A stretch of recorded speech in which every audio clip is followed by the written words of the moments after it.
नमस्कार, स्वागत है आप सभी का वाईबीएन बिहार झारखंड में। मैं हूं आपके साथ मुदिता त्रिपाठी।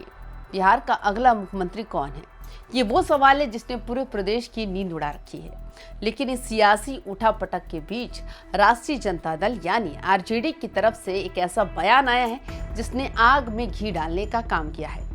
आरजेडी ने एक ऐसे नाम पर अपनी खुशी जताई है जिसे सुनकर बीजेपी और जेडीयू दोनों के खेमे में हलचल मच गई। आखिर आरजेडी के प्रवक्ता शक्ति सिंह यादव ने क्यों कहा कि सम्राट चौधरी अगर मुख्यमंत्री बने तो आरजेडी के कार्यकर्ताओं को सबसे ज्यादा फक्र होगा?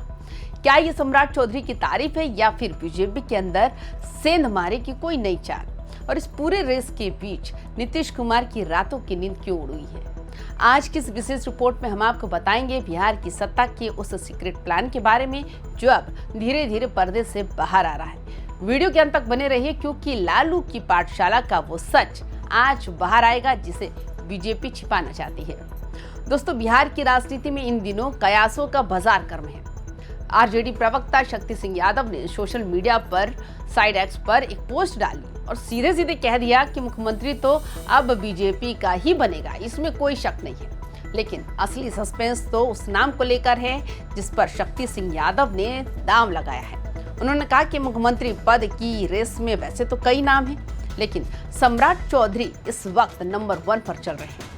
शक्ति सिंह यादव ने सम्राट के काम करने के तरीके की तारीफ तो की, लेकिन असली धमाका उन्होंने सम्राट के पुराने रिश्तों को लेकर किया। आखिर क्या है सम्राट चौधरी और आरजेडी का वो कनेक्शन जो आज फिर से चर्चा में है? सम्राट चौधरी सिर्फ एक नाम नहीं बल्कि नीतीश कुमार के लिए सबसे बड़ी चुनौती बन चुके हैं। आपको याद होगा सम्राट चौधरी की वो पगड़ी, उन्होंने कसम खाई थी कि जब तक नीतीश कुमार को मुख्यमंत्री की कुर्सी से हटा नहीं देंगे तब तक वो अपनी पगड़ी नहीं खोलेंगे। अब आरजेडी के प्रवक्ता शक्ति सिंह यादव ने जो इशारा किया है वो इसी ओर है। क्या बीजेपी अब सम्राट का संकल्प पूरा करने जा रही है? अगर सम्राट मुख्यमंत्री बनते हैं तो क्या वो अपनी पगड़ी नीतीश कुमार के सामने ही खोलेंगे? ये एक ऐसा राजनीतिक ड्रामा होगा जिसे बिहार की जनता कभी नहीं भूल पाएगी। आरजेडी इस आग को और हवा दे रही है ताकि बीजेपी और जेडीयू के बीच की दरार और चौड़ी हो सके। शक्ति सिंह यादव ने जो लिखा वो बीजेपी को चुभ सकता है। उन्होंने कहा कि हमें इस बात का फक्र है कि सम्राट चौधरी ने अपनी राजनीतिक पारी की शुरुआत राष्ट्रीय जनता दल से की थी, यानी कि आरजेडी से। शक्ति सिंह यादव के मुताबिक सम्राट चौधरी ने राजनीति की प्रारंभिक शिक्षा दीक्षा लालू यादव के राजनीतिक विद्यालय में हासिल की। यानी आरजेडी वो पाठशाला है जिसने सम्राट चौधरी को तराशा, उन्हें पक्ष और विपक्ष दोनों की भूमिका निभाना सिखाया। आरजेडी का कहना है कि कल को अगर सम्राट चौधरी बनते हैं तो आरजेडी का एक ही कार्यकर्ता खुश होगा क्योंकि उनकी पार्टी का प्रोडक्ट आज दूसरे दल में मुख्यमंत्री बनने जा रहा है। ये बयान सम्राट की तारीफ कम और आरजेडी की ताकत का प्रदर्शन ज्यादा लग रहा है। शक्ति सिंह यादव ने जो राजनीतिक विद्यालय वाली बात कही है उसके पीछे का इतिहास भी बहुत दिलचस्प है। सम्राट चौधरी के पिता शकुनी चौधरी लालू यादव के बेहद करीबी साथियों में गिने जाते थे। सम्राट ने कम उम्र में ही आरजेडी के झंडे तले अपनी राजनीति की ककहरा सीखी। आरजेडी का तर्क ये है कि सम्राट के पास जो आक्रामकता और सड़कों पर उतरने का हौसला है वो आरजेडी के संघर्ष वाले दिनों की देन है। बीजेपी ने भले ही उन्हें आज अपना पोस्टर बॉय बना लिया हो, लेकिन आरजेडी ये जताना चाहती है कि सम्राट का डीएनए आज भी उसी वैचारिक कोख से जुड़ा है। क्या बीजेपी आरजेडी के इस दावे को पचा पाएगी या फिर ये सम्राट चौधरी के लिए बीजेपी के लिए अंदर ही नई मुश्किलें खड़ी कर देगा? शक्ति सिंह यादव ने अपनी पोस्ट में सिर्फ सम्राट की ही बात नहीं की बल्कि नीतीश कुमार की दुखती रग पर भी हाथ रख दिया। उन्होंने लिखा कि नीतीश कुमार इस वक्त गहरे सोच विचार में है। नीतीश कुमार को ये डर सता रहा है अगर सम्राट चौधरी मुख्यमंत्री बन जाते हैं तो उनकी राजनीति का क्या होगा। हम सब जानते हैं कि सम्राट चौधरी ने नीतीश कुमार के खिलाफ कितनी तीखी बयानबाजी की है। यहाँ तक कि उन्होंने अपनी पगड़ी भी तभी खोलने की कसम खाई जब वो नीतीश को सत्ता से हटा दे। ऐसे में अगर बीजेपी अपने सबसे मुखर चेहरे यानी सम्राट को कमान सौंपती है तो नीतीश कुमार का भविष्य क्या होगा? क्या सुशासन बाबू की राजनीति बिहार में अब हाशिए पर जाने वाली है? नीतीश कुमार की सबसे बड़ी ताकत रही है लवकुश यानी कुर्मी कोयरी वोट बैंक, लेकिन सम्राट चौधरी के उभार ने इस थैली में सेंध लगा दी। शक्ति सिंह यादव ने बिल्कुल सही पकड़ा है कि नीतीश कुमार के मन में इस वक्त क्या चल रहा होगा।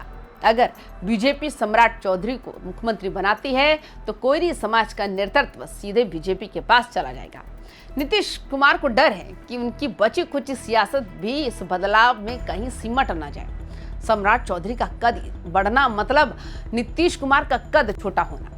क्या इसी डर की वजह से नीतीश कुमार बीजेपी के इस संभावित फैसले के खिलाफ पर्दे के पीछे कोई नई बिसात बिछा रहे हैं? आरजेडी प्रवक्ता ने साफ कहा है कि आज जेडीयू, कांग्रेस और बीजेपी तीनों पार्टियों में से ऐसे कई बड़े नेता हैं और मंत्री हैं जो आरजेडी की वैचारिक पाठशाला से निकलकर वहां पहुंचे हैं।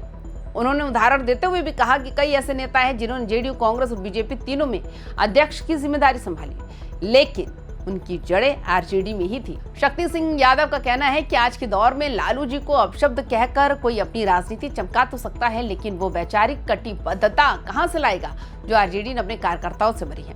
ये सीधा हमला उन लोगों पर है जो आरजेडी छोड़कर बीजेपी में गए और अब लालू परिवार पर हमलावर है। अब सवाल ये है, क्या आरजेडी के इस बयान के बाद बीजेपी के समीकरण बदलेंगे? क्या बीजेपी सम्राट चौधरी को मुख्यमंत्री बनाकर आरजेडी के इस दावे पर मुहर लगाएगी? शक्ति सिंह यादव ने एक तीर से कई निशाने साधे हैं। उन्होंने एक तरफ सम्राट को मुख्यमंत्री पद का हकदार बता दिया, तो दूसरी तरफ नीतीश कुमार को डरा दिया और साथ ही में ये भी जता दिया कि बिहार का कोई भी बड़ा नेता हो, उसके पीछे कहीं ना कहीं लालू यादव की ट्रेनिंग जरूर है। बिहार की राजनीति अब उस मोड़ पर है जहां दोस्त और दुश्मन की पहचान धुंधली होती जा रही है। क्या बीजेपी सम्राट चौधरी पर दाम लगाएगी या कोई सरप्राइज नाम सामने आएगा? अंत में बात करते हैं आरजेडी की उस सोची समझी चाल की जिसने बिहार की राजनीति को थोड़ा कंफ्यूज कर दिया है। आरजेडी आखिर सम्राट चौधरी की इतनी तारीफ क्यों कर रहा है?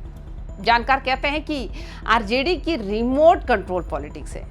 सम्राट की तारीफ करके आरजेडी बीजेपी के बाकी नेताओं जैसे कि विजय सिन्हा या नित्यानंद राय के मन में ईर्ष्या पैदा करना चाहता है।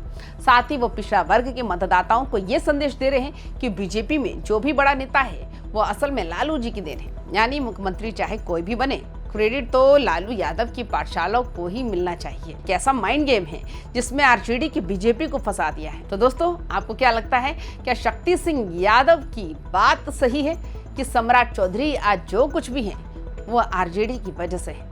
अपनी राय कमेंट बॉक्स में जरूर दें। क्या सम्राट चौधरी के मुख्यमंत्री बनने से बिहार की राजनीति में नीतीश कुमार की राजनीति का करियर अंत हो जाएगा? बिहार की हर राजनीतिक उठापटक और लालू नीतीश बीजेपी के त्रिकोणीय मुकाबले की हर अपडेट के लिए देखते रहिए YBN बिहार झारखंड।